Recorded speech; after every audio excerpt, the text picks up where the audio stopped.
ગુરુ, દેવ, રાજા તેના દર્શને ખાલી હાથે ન જવું, વિશ્વાસઘાત ન કરવો, પોતાના મુખે પોતાના વખાણ ન કરવા. 37મા શ્લોકમાં 3 આજ્ઞા છે. પહેલી આજ્ઞા છે ગુરુદેવ અને રાજા એની પાસે ખાલી હાથે ન જવું, બીજો વિશ્વાસઘાત ન કરવો, અને ત્રીજી સ્વશ્લાઘા એટલે કે પોતાના મુખે કરી અને પોતાના વખાણ ન કરવા. આ 3 આજ્ઞાઓ છે. તો પહેલી આજ્ઞા છે ખાલી હાથે ન જવું. કઈ કઈ જગ્યાએ? તો કે પોતાના ગુરુ, બીજા દેવ અને ત્રીજા રાજા.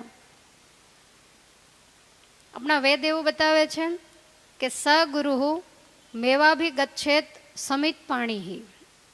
શિષ્યએ જ્યારે ગુરુની પાસે જવું ત્યારે સમિધ લઈને જવું, કારણ કે એ બધા અગ્નિહોત્રી ગુરુઓ હતા, જેમની પર્ણકુટીઓની આજુબાજુમાં સતત યજ્ઞશાળાઓ વૈદિક મંત્રોથી ગુંજતી રહેતી.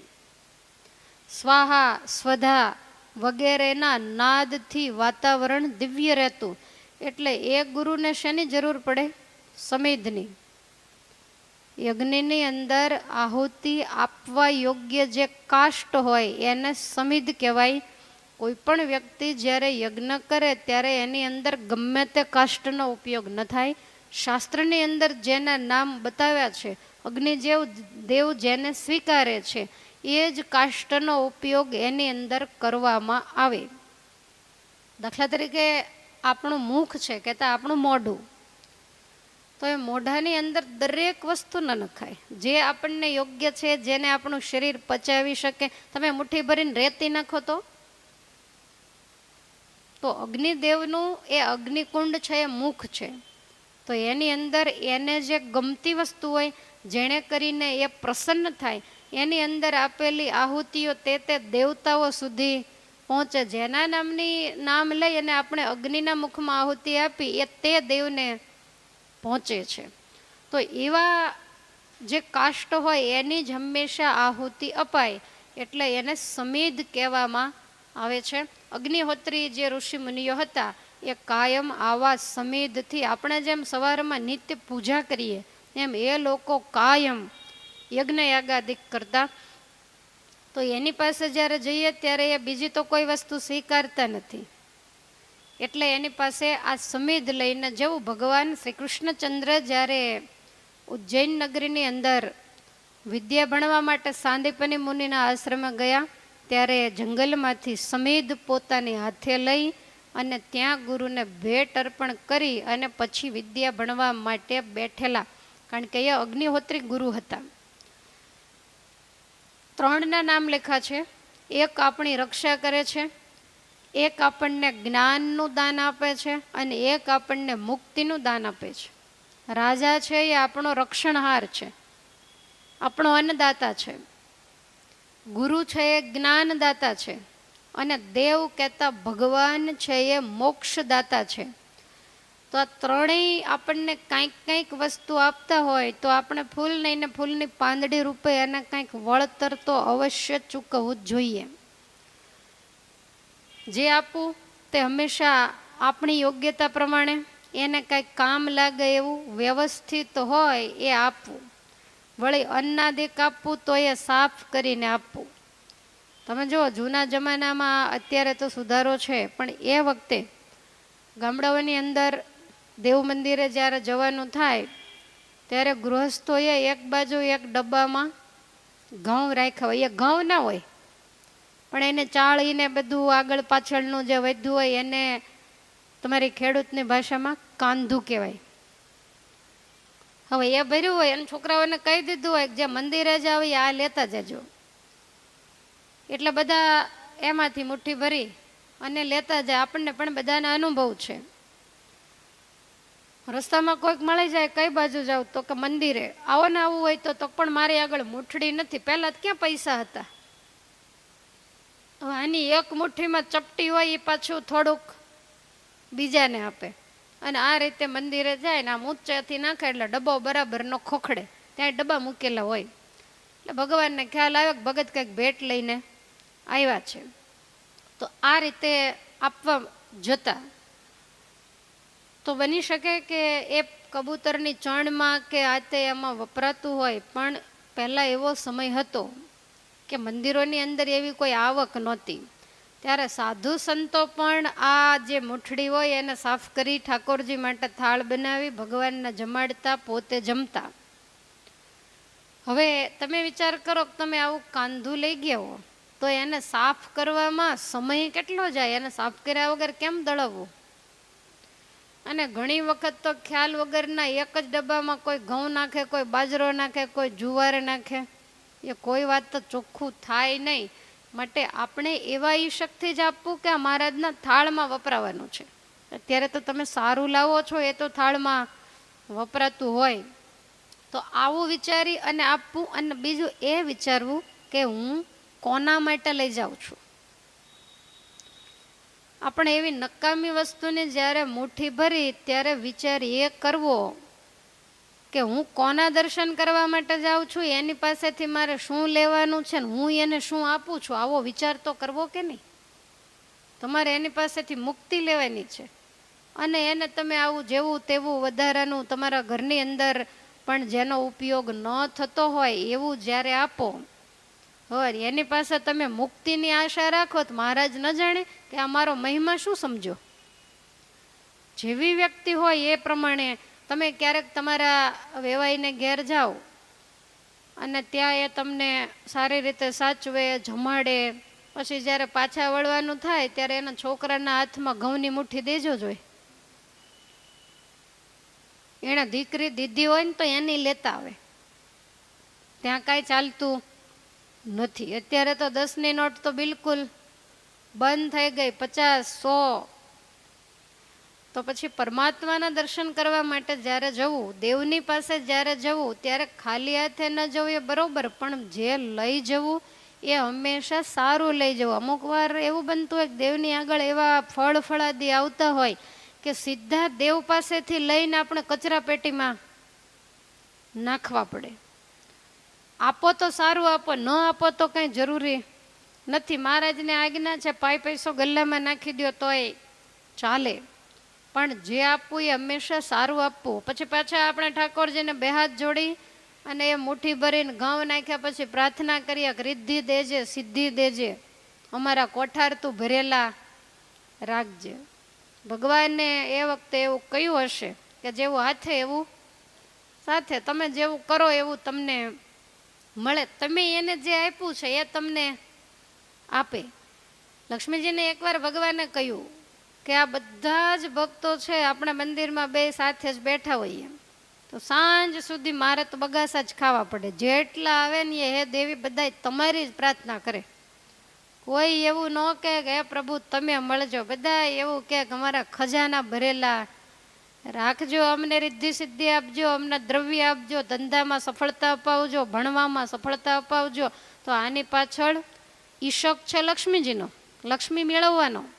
એટલે કોઈ મને કહેતા નથી ને દેવી તમારી જેટલી કાકલુદી મને કરે ને તો હું તો જાવ જ. અને છતાંય આ બધા આટલી મહેનત કરે ને પ્રાર્થના કરે તોય તમે એના ઘરે જાતા કેમ નથી? ત્યારે લક્ષ્મીજી કહે છે કે પ્રભુ પણ તમારી જેમ એને કીધું હશે નો ટાઈમ, એમ કે મારી આગળ ટાઈમ નથી, કેવી રીતે જાઓ? ભગવાન કહે છે કે વૈકુંઠમાં હું તમે બે જ છીએ, આપણે બીજું કાંઈ કામકાજ છે નહીં, તો પછી તમને ટાઈમ કેમ નથી મળતો?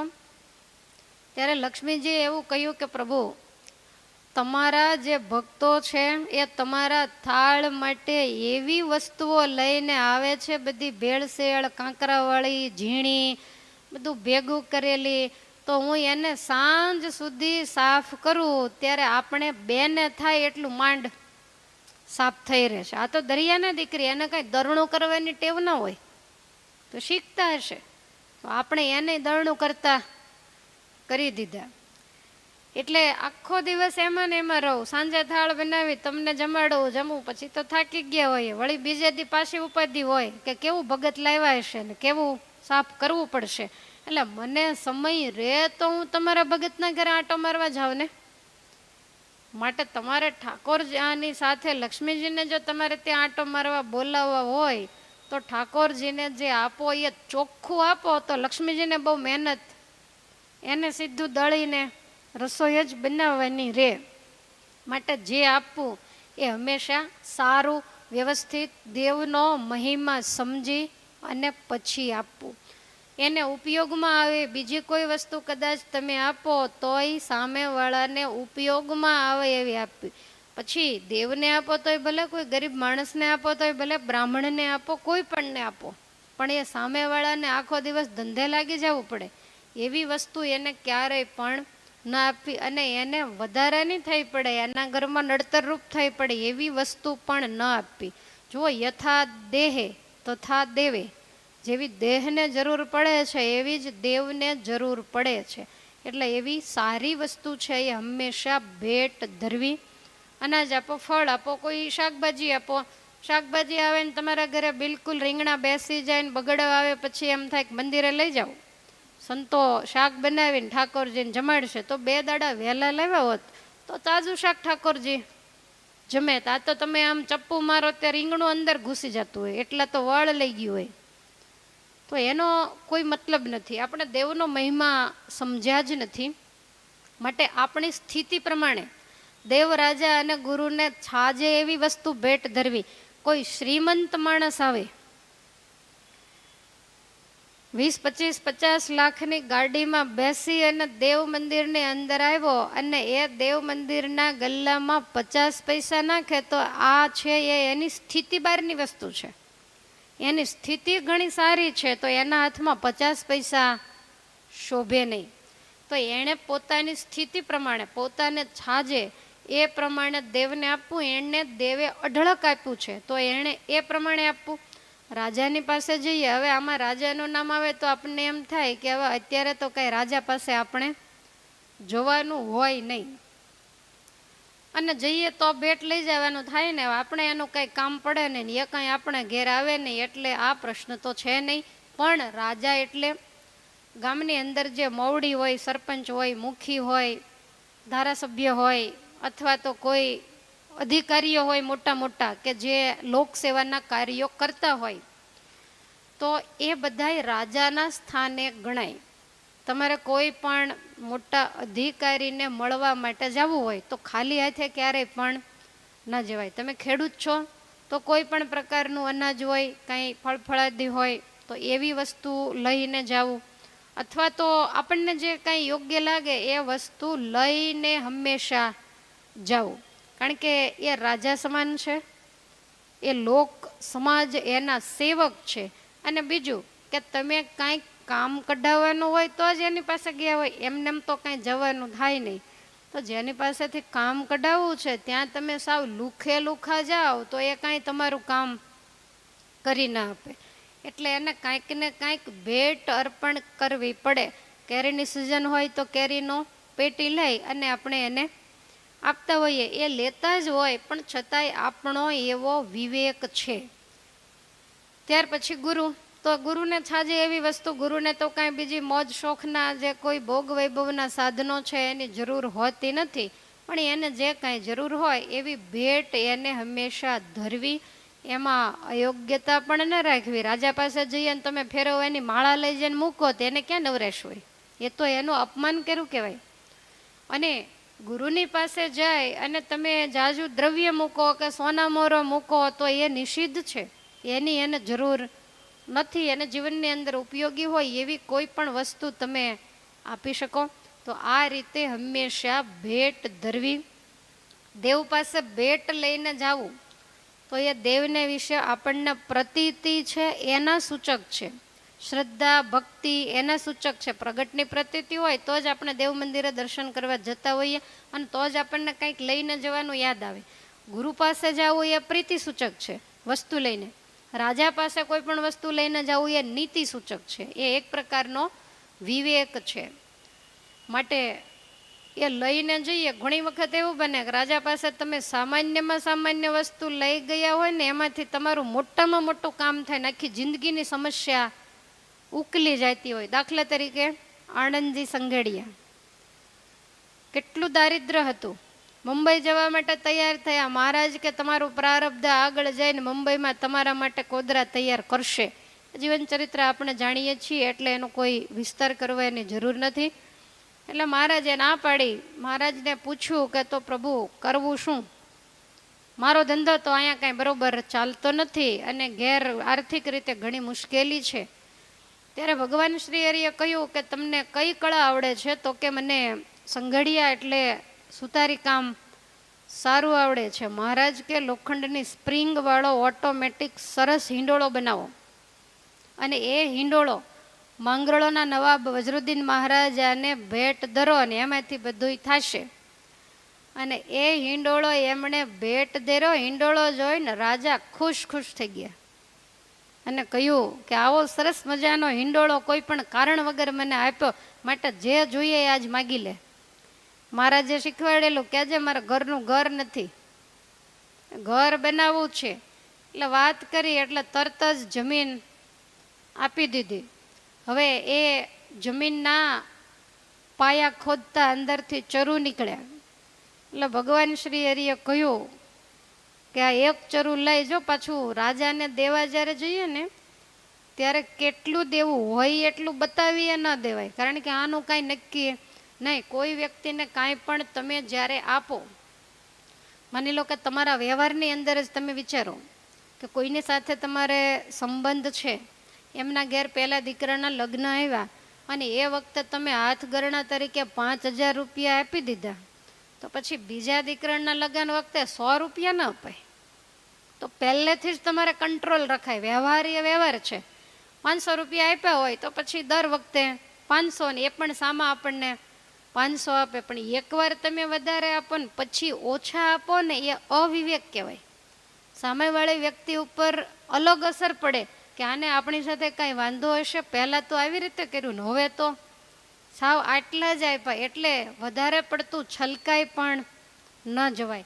એટલે મહારાજે વિવેક શીખવાડ્યો. થોડીક સોનામોરો લઈ જાય અને રાજાને કહેજો કે તમારી જગ્યામાંથી નીકળી છે. રાજાને બતાવતા એની ખાનદાની જોઈને કહ્યું કે નીકળે તો કોઈ બતાવવા આવે જ નહીં, અને આટલી સોનામોરમાં મારે શું હાથ નાખવા, માટે જા, જેટલું કાંઈ નીકળે ને બધું તારું. હવે પછી તો ઘણી બધી સોનામોરો ને ચરુ ને બધું નીકળ્યું.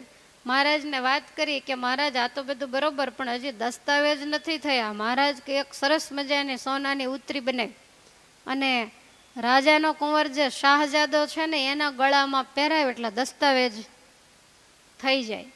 અને એ ઉતરી શાહજાદાને પહેરાવી. ત્યાં તો બેગમ સાહેબ ખુશ ખુશ થઈ ગયા. એણે કહ્યું કે જે જોઈએ તે માગી લે. તો કે બીજું તો કાંઈ નહીં, રાજાએ જમીન આપી છે પણ દસ્તાવેજ બાકી છે. ને બેગમ સાહેબા કે છે કે આજ જ થઈ જાય.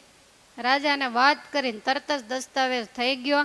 માંગરોળની અંદર મોટામાં મોટા નાણાવટી થયા. પણ વિવેક જો આવડ્યો તો. વજરુદ્દીન મહારાજા તો વર્ષોથી ત્યાં રાજ કરે, પણ મહારાજે શીખવાડ્યું કે આ રીતે જો કરશો તો તમારું દારિદ્ર જરૂર જાશે.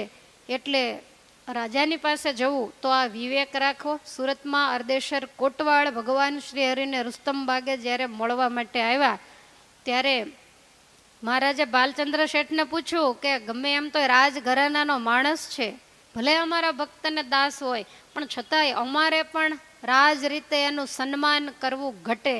એટલે મહારાજે પણ સામે ચાલી એને ભેટ વગેરે આપી અરદેશર કોટવાળનું સન્માન કરેલું, પોતે કર્યું છે. અને પછી આપણને આ વિવેક શીખવાડે છે કે ગુરુદેવ રાજા એના દર્શને જ્યારે જવું ત્યારે ખાલી હાથે ન જવું.